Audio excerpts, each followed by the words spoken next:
شراری ملتهب از پیچ و تاب سرخ آتش ها چو یک آتش فشان می جوشد از خون سیاوش ها. کمانداری فراز قله البرز عالم می کند مبهوت نه قهر قهرمان جان در کمان دارند آرش ها. حریر آبی آب حرمت آتش هوای خاک به لطف خسرو خاور فروزانند آتش ها.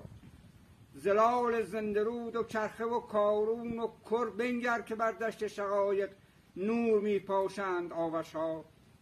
سحر اسب سپیدی سبز صحرا را چرا می کرد تو پنداری شفق می سوخت در شب، تو پنداری شفق می سوخت شب در کاکل پشها.